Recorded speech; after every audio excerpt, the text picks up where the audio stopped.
Okay. Minister, my question is in relation to your discussions with Senior Garda in relation to the policing of anti-asylum seeker refugee demonstrations across the state, and obviously many of us are concerned in relation to some of these manifestations in the state, but also some of the the situations that the police will find themselves in.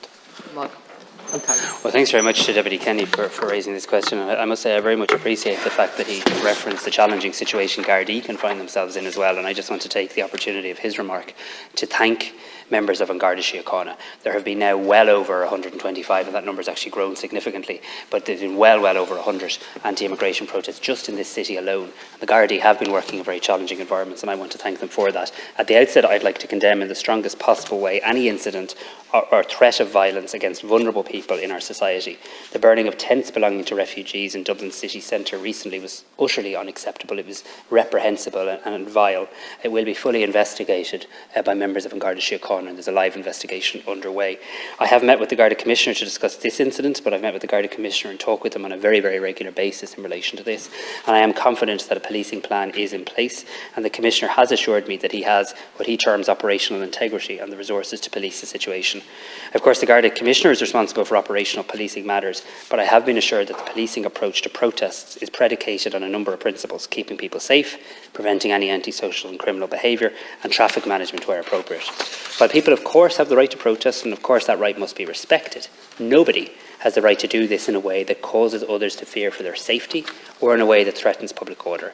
If and when that line between protesting and threatening or intimidating behaviour is crossed, there are a number of provisions in our laws that apply.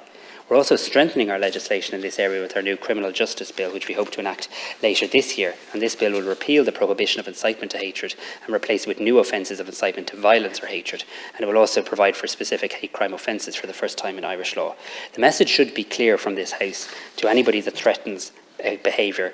That threatening behaviour can constitute an offence. That offence can have serious consequences. A number of people have been arrested. A number of people are being prosecuted. Your right to protest will be respected, but you have no right to break the law. And if you endeavour to break the law, you will be met with the full rigours of the law. Thank you, Minister.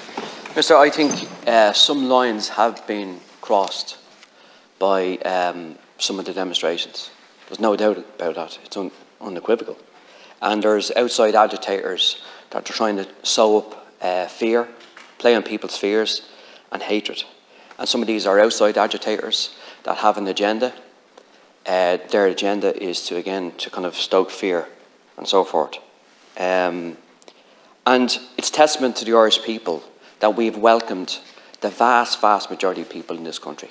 You know, there's been obviously a huge influx of people from different parts of the world, and largely Irish people have welcomed people from different countries. We know what the kind of, I suppose, the feeling is to be rejected and also to be welcomed.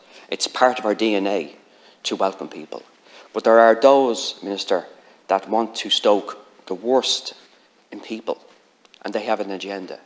And I really fear that some of the stuff, the rhetoric that they have, particularly on social media, is going unchecked.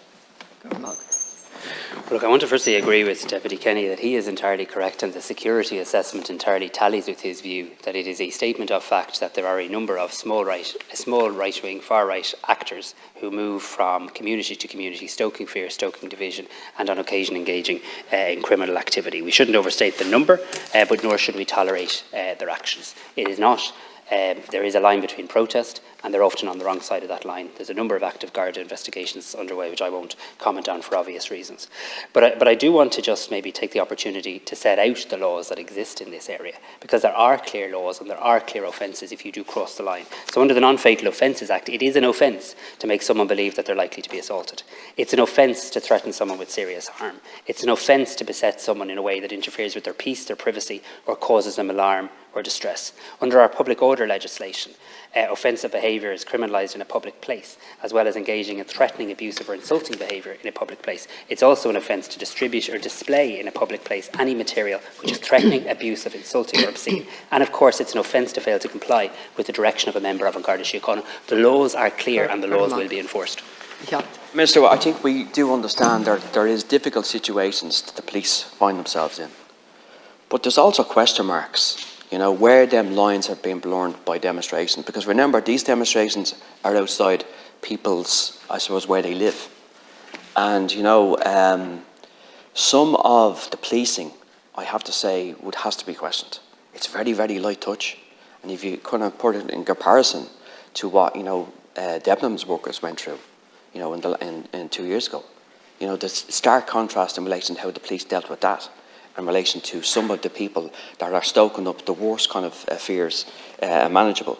So, look, again, I think it's a difficult situation that the police find themselves in, and there is outside forces that are kind of trying to whip up fear, hatred, division, because that's how they kind of, in that cesspool, that's how they kind of grow.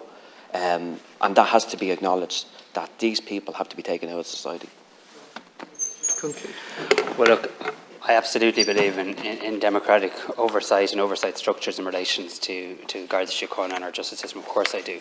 But I'm also very conscious that when we're talking about this in here, that I suppose we're talking about pieces of information that we see. The Gardaí obviously do have, if I can call it, a helicopter view in terms of lots of information, in terms of intelligence, in terms of their assessment of the security situation, in terms of the individual judgment of a guard when they're on the front line, often in, as you've been kind to acknowledge, a very challenging situation. So I am very satisfied that the Gardaí are taking the threat of the far right in Ireland extraordinarily seriously. I am confident that there are policing plans in place. I and the government are in regular and ongoing engagement with the Gardaí to ensure that there's a regular flow of information. And I think that flow of information and providing for policing input and advance notification, for example, where accommodation centres are going to be established so the police and the Gardaí can be prepared in terms of a policing plan is important. And I'm also satisfied, and this is true, there have been arrests. There have been prosecutions. And I expect as a result of a number of other live investigations there will be further.